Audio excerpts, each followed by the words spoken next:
¿Qué tal amigos? ¿Cómo están ustedes? Bienvenidos a una nueva edición de Saldo Extra.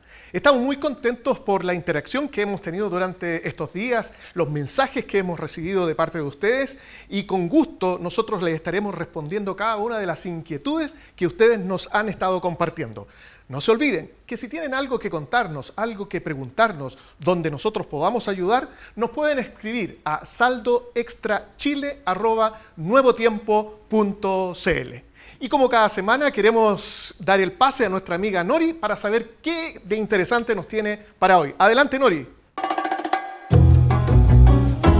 Hola Cristian, hola amigos, qué gusto saludarlos en un nuevo capítulo.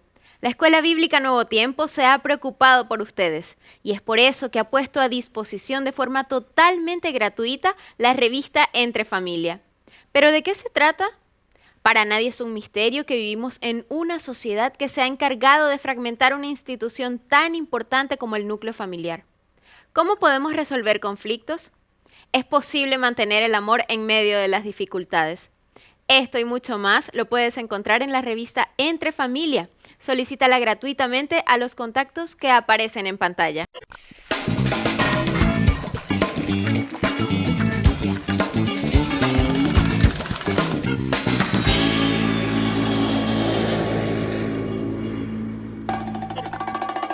Muchas gracias, Nori, porque cada semana nos tienes alguna información interesante para poder complementar el programa de cada semana.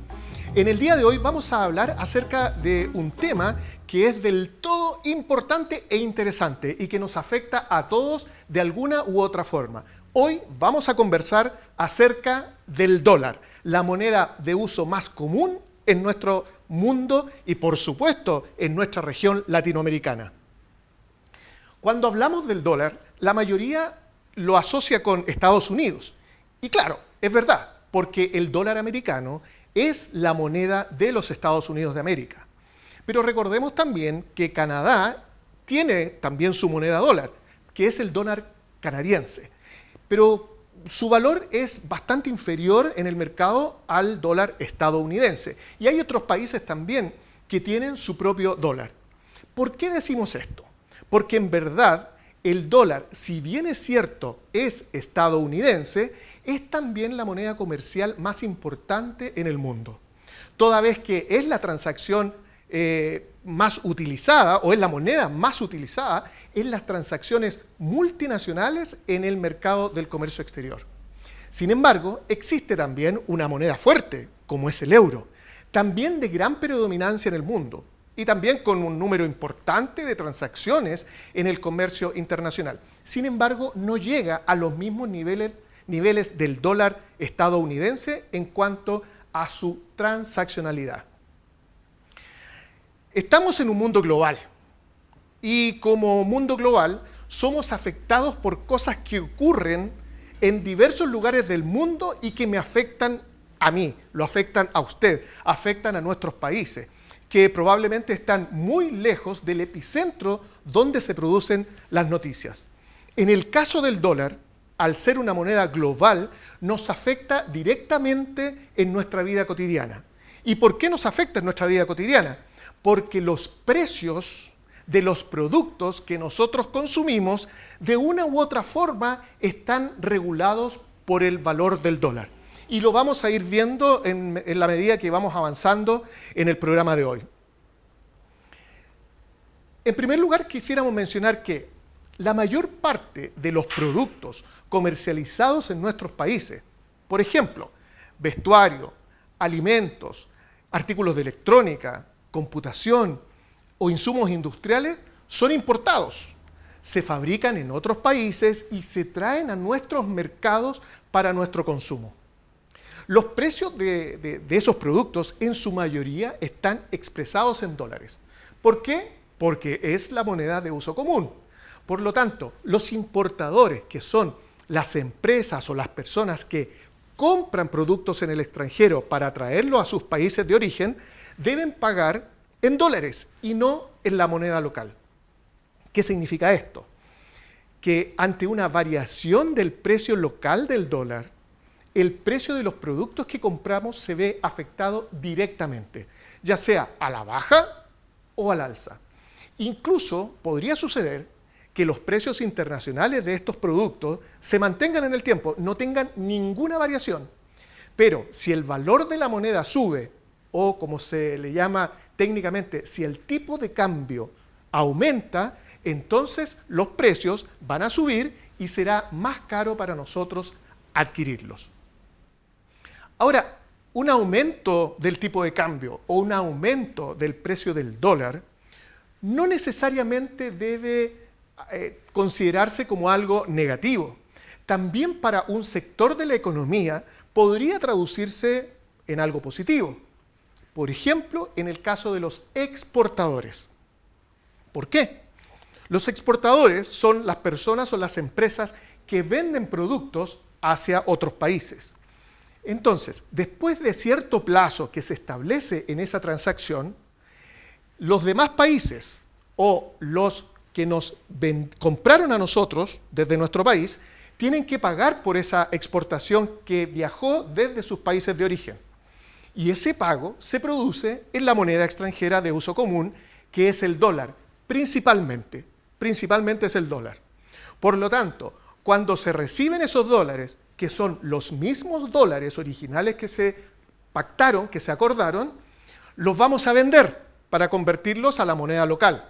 Pero ahí está la diferencia, en que si el dólar subió y los vendemos, el resultado en la moneda local va a ser mucho más alto. Por lo tanto, ya ahí tenemos un beneficio, que podríamos llamarle así, un beneficio de un aumento en el precio del dólar. Ahora bien, como dijimos antes, los precios que nosotros, de los productos que nosotros compramos en el supermercado o en el centro comercial, están sujetos al valor del tipo de cambio o al valor del dólar. Lo que significa que ante un aumento del valor de la divisa norteamericana, podría generarse también una inflación. Y eso afectaría directamente nuestros presupuestos personales, encareciéndose nuestro consumo, incluso de nuestros productos de consumo básico.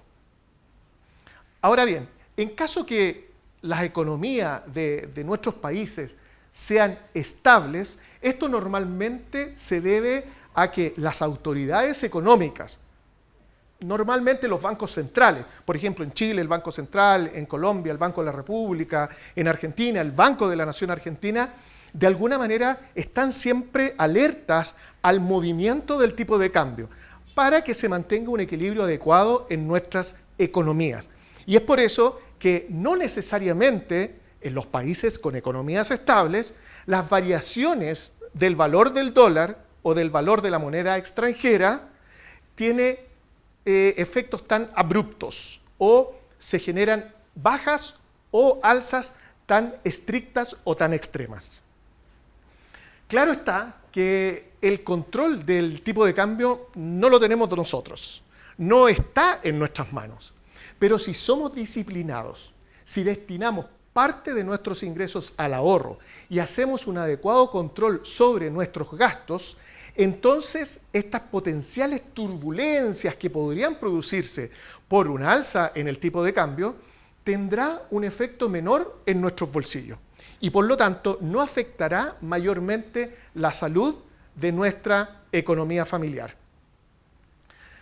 Y una recomendación que quisiéramos dejarle: si usted todos los meses está teniendo un saldo extra y está pudiendo ahorrar, y usted ve que en una economía estable se produce una baja del tipo de cambio dólar, usted bien podría tomar ese ahorro que tiene y comprar dólares. Comprar los dólares, dejarlos guardados, incluso si es posible, dependiendo del monto, podría tomar un depósito a plazo en dólares, en donde va a ganar un interés, aunque sea pequeñito, pero lo va a ganar. Y después, cuando usted vea que el tipo de cambio sube, entonces ahí puede vender los dólares y la diferencia va a ser una ganancia como retorno a la inversión que usted hizo en la moneda extranjera. Hay que considerar que muchas veces también el tipo de cambio, el valor de la moneda extranjera, no solamente se ve impactada por temas absolutamente económicos o aumentos del precio del cobre en Chile o el aumento del precio del barril de petróleo, por ejemplo, en Colombia o en Venezuela, sino que también a veces se ve afectado por decisiones políticas que se toman en ciertos países. Por ejemplo, cuando viene una elección presidencial en Estados Unidos, dependiendo si gana uno u otro candidato, el dólar podría experimentar un alza o una baja. O si algún político en un país emite alguna opinión que pudiera tener un sesgo directamente político o un sesgo comercial, como por ejemplo decir, si yo salgo elegido presidente, vamos a subir el precio del petróleo, entonces eso podría incluso detonar un alza o una baja en el valor del tipo de cambio. Nosotros nos separamos solamente unos instantes y ya volvemos.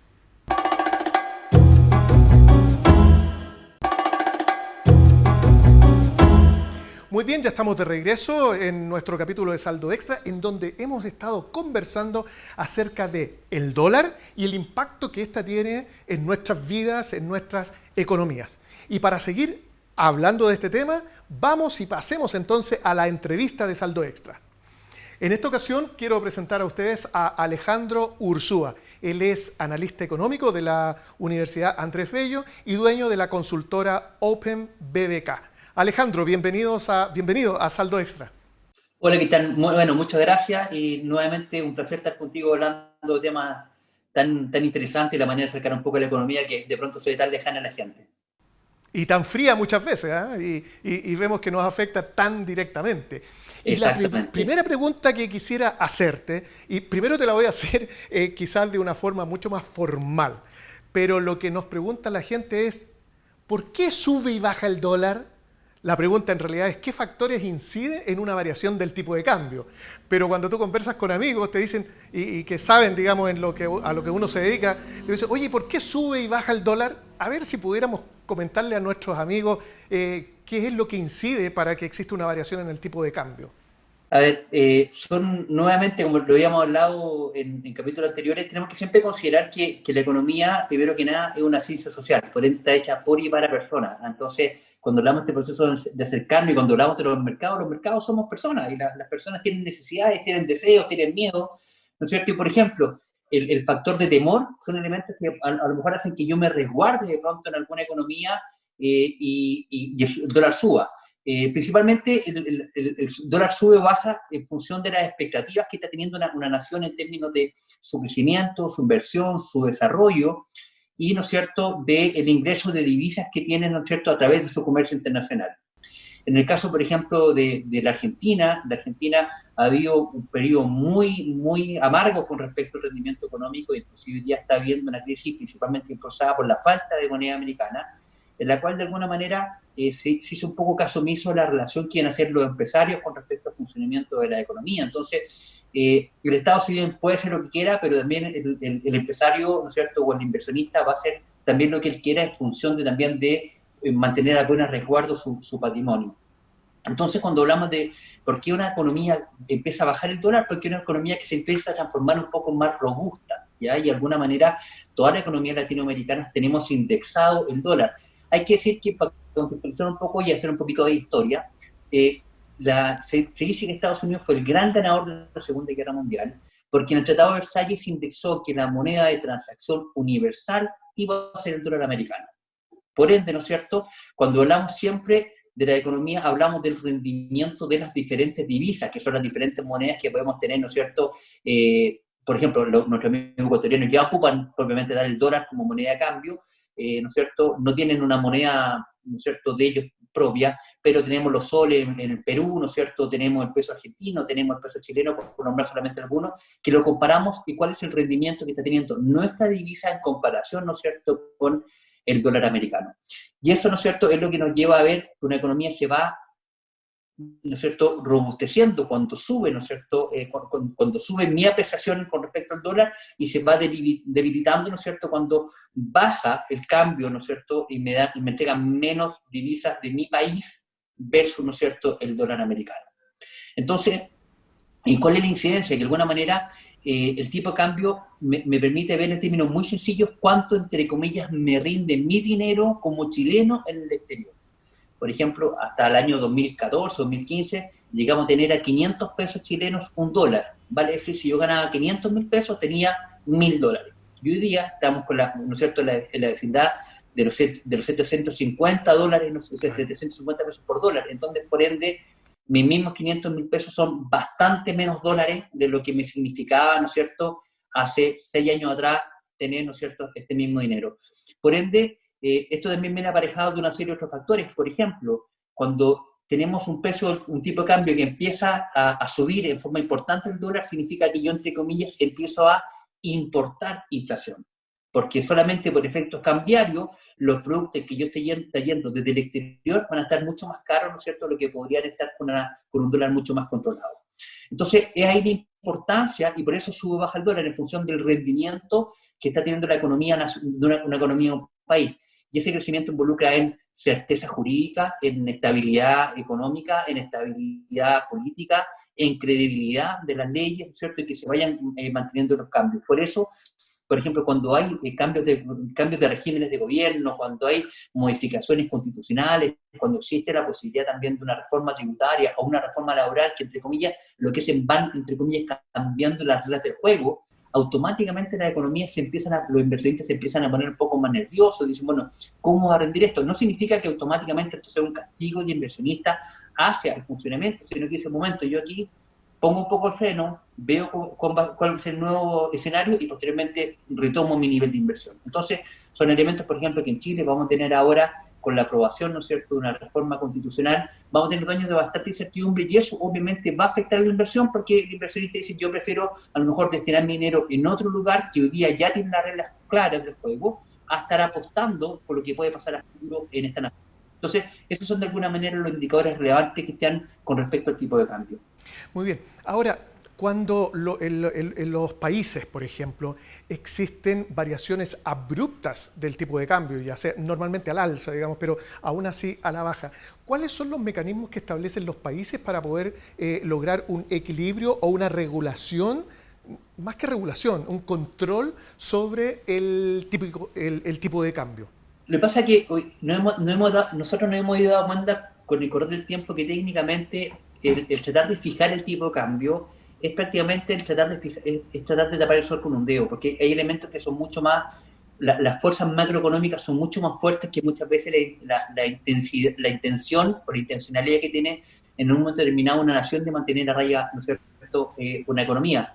De hecho, si nosotros vemos hoy día el dólar blue versus el dólar oficial, ¿no es cierto?, que tiene nuestro hermano argentino, nos damos cuenta que hay diferencias porcentuales importantes. El dólar blue de alguna manera es lo que la gente de verdad siente que vale el dólar versus lo que dice el Estado. Entonces, de alguna manera, yo diría que las economías más sanas son las que son capaces de alguna manera de tener el dólar ¿no es cierto?, con libre funcionamiento, ¿vale? Así que en Chile, si baja un poco el cobre, va a bajar, ¿no es cierto?, va a subir un poco el peso del dólar.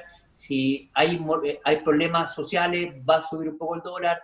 Hoy día, por ejemplo, con el proceso que estuvimos viviendo hace un par de días atrás, el proceso eleccionario de Estados Unidos, que se decía que si efectivamente sería reelecto Donald Trump, el dólar se iba a fortalecer, se sería, ¿no es cierto?, Joe Biden, que era de alguna manera más laxo con sus políticas monetarias, iba a tender a bajar, y eso fue un poco lo que ha pasado. Entonces, de alguna manera, efectivamente, las posibilidades que tiene hoy día de intervenir el Banco Central, en nuestro caso, que una de las grandes fortalezas que tenemos como economía chilena, a diferencia de, ¿no es cierto?, de otras economías latinoamericanas, es que el Banco Central es un ente independiente que tiene como finalidad mantener acotada la inflación y, ¿no es cierto?, y preocupar que se mantenga en ese sentido. A través de sus políticas monetarias. En política monetaria. Entonces, de alguna manera puede salir un poco a comprar, ¿no es cierto?, a comprar un poco, ¿no es cierto?, de dólares, una cierta inversión de su dinero, y muchas veces también habla, y es el ente rector el que tranquiliza o va intranquilizando, ¿no es cierto?, valga la redundancia, los ánimos de los diferentes inversionistas. Pero en general, hoy día, el pensar que va a ser eficiente una medida de control estricto, la fijación de pesos de dólar a través de bancos centrales nacionales, yo creo que es casi un poquito utópico. Perfecto. Y hemos escuchado muchas veces que hay personas que dicen, oye, está bueno el tipo de cambio, quiero invertir en dólares. ¿existe el concepto de invertir en dólares o cómo se podría dar? ¿Compro barato, vendo caro? ¿Se puede dar esa Mira, situación? por lo general nosotros, una economía, por ejemplo, la economía chilena, perdón por la autorreferencia, pero la economía chilena ha tenido, ¿no es cierto?, más de 30 años de una solvencia, de un rendimiento económico que ha generado un nivel de credibilidad importante en el mundo, lo cual también trae consigo que tenemos, ¿no es cierto?, tasas de banda inflacionaria entre un 2 y un 3% al año. Entonces la gente de alguna manera de Chile dice, yo vivo principalmente preocupado, yo vivo en pesos chilenos, yo no vivo en dólares, ¿no es cierto? Mientras que si cruzamos la frontera, ¿no es cierto?, nos vamos al lado de nuestros hermanos trasandinos, ¿no es cierto?, nuestro argentino, es como es tan volátil el tipo de cambio, yo de alguna manera trato de refugiarme de esta volatilidad y estos efectos inflacionarios anexando mi economía a dólar, yo ahorro en dólar. Entonces, de alguna manera, en general, cuando uno ve que la economía del mundo se empieza a poner nerviosa, hay ciertos instrumentos de resguardo frente a tempestades, ¿no es cierto?, económicas,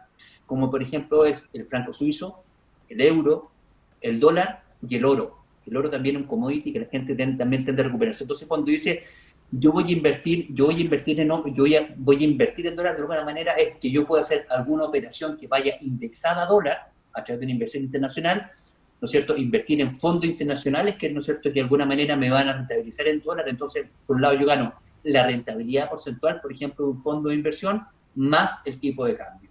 Pero eso obviamente va a depender del nivel de sensibilidad que tenga cada una de nuestras naciones que nos están escuchando en función al tipo de cambio. Y en Chile, por ejemplo, desde el estallido social de octubre del año pasado, por ejemplo, el rol del dólar ha tenido mucho más protagonismo porque los mercados se empezaron a poner nerviosos con respecto a lo que pudiese pasar. Y obviamente es una realidad mucho más cotidiana y mucho más conocida, ¿no es cierto?, lamentablemente en otros países vecinos. Perfecto. Y mira, nosotros en nuestra región, digamos, estamos ya entrando a nuestra época estival, donde comenzamos a planificar nuestras vacaciones. Probablemente por la situación que hemos estado viviendo todo este año de pandemia, los viajes al extranjero van a estar un poquito más reducidos. Pero normalmente, y me ha pasado, que por la actividad propia, alguien va a viajar a otro país y me dice, oye, voy a tal país, voy a Colombia, ¿qué me conviene llevar? ¿Dólares? ¿O me conviene llevar la moneda del país? ¿Existe alguna recomendación de algún ejercicio simple que tengamos que hacer y recomendárselo? Es una súper buena pregunta, pero siempre hay que pensar que esto es igual que una cadena productiva. Entonces, si yo meto un intermediario más en el proceso, por ejemplo, si yo en Chile compro compro dólares americanos, ¿no es cierto?, voy a estar pagando ya una comisión a la gente que me está haciendo el cambio. Y posteriormente, cuando llegue al país de destino, ya sea, ¿no es cierto?, en Bogotá, en Colombia, o la hermosa isla de San Andrés, ¿no es cierto?, o me voy a San Carlos de Bariloche, a la Argentina, o a Mendoza, también la persona que va a hacer el cambio dice, perfecto, yo también voy a ganar por pasar tu dólar americano a la moneda local, a el peso argentino, o a la moneda local, ¿no es cierto?, el peso colombiano. Entonces, hoy día yo creo que, por lo general, a mí también por efectos profesionales me toca viajar, por ejemplo, con mucha frecuencia a Europa, voy mucho a España, y las discusiones que tenía eternas con mi madre, me decía, pero lleva un poco de euros, si te llega a pasar algo, mamá, me bajo al aeropuerto, tuve mi tarjeta de débito, y meto mi tarjeta de cajero y hago la transacción y automáticamente mi banco me hace mi proceso de conversión. Entonces, depende mucho ahí de cuán bancarizado esté la persona que viaje, de cuán ordenado puede ser con respecto también a los procesos de transacción, porque algunos países cobran, ¿no es cierto?, cobran una comisión por girar el dinero. Pero en general, yo diría que depende mucho de cada una de las personas. Yo en lo general, lo que hago yo en forma personal, es que prácticamente no ocupo divisa de intermedias, digamos, para intercambio, salvo que en algunos países, por ejemplo, como la Argentina, en donde por lo general es una economía que está bastante más dolarizada y que, ¿no es cierto?, aceptan el dólar también como moneda de pago en muchos locales y inclusive lo reciben mucho mejor que el peso local. En ese escenario sí lo hago, pero en general yo por lo general ocupo, ¿no es cierto?, mi tarjeta de débito o mi tarjeta de crédito, posteriormente hago el proceso, porque significa que solamente me quedo con un intermediario y no con dos, hago el proceso de cambio de una a otra divisa. Una muy buena recomendación, entonces nuestros amigos que nos están viendo tengamos muy claro que tenemos opciones mucho más fáciles, mucho más concretas, mucho más baratas de poder financiar las compras y los gastos que haremos en nuestras vacaciones en otro país. Y también que estar mucho más seguro, ¿ah? Y mucho más seguro, porque no andas con el dinero en tu billetera. en tus bolsillos. O sea, no la dejo en la caja de seguridad de un hotel, o si me estoy yendo, ¿no es cierto?, a un departamento, y no tengo, ¿no es cierto?, que andar portando todo este efectivo, que obviamente es un factor de riesgo adicional. Exacto, en ese caso el dólar, bueno, lo dejamos, una moneda muy importante, pero lo dejamos ahí para otra oportunidad. Alejandro, estamos muy agradecidos por habernos acompañado en nuestro programa en el día de hoy y por habernos entregado recomendaciones tan útiles para nuestros telespectadores y también por habernos aclarado muchas dudas que probablemente cada uno de nosotros y nuestros amigos tenía. Así es que muchísimas gracias y mucho éxito ahí en todo lo que tú estás haciendo. Igualmente, muchas gracias por la invitación y bueno, ya aquí estamos disponibles para cuando quieran hablar algún tópico económico que haya que aterrizarlo a una economía más real. Exacto. Muchas gracias, Alejandro. Muy bien, amigos, un interesante programa en el día de hoy y los dejamos invitados para la próxima semana para que nos reunamos acá a través de las pantallas de Canal Nuevo Tiempo en una nueva edición de su programa Saldo Extra. Hasta entonces.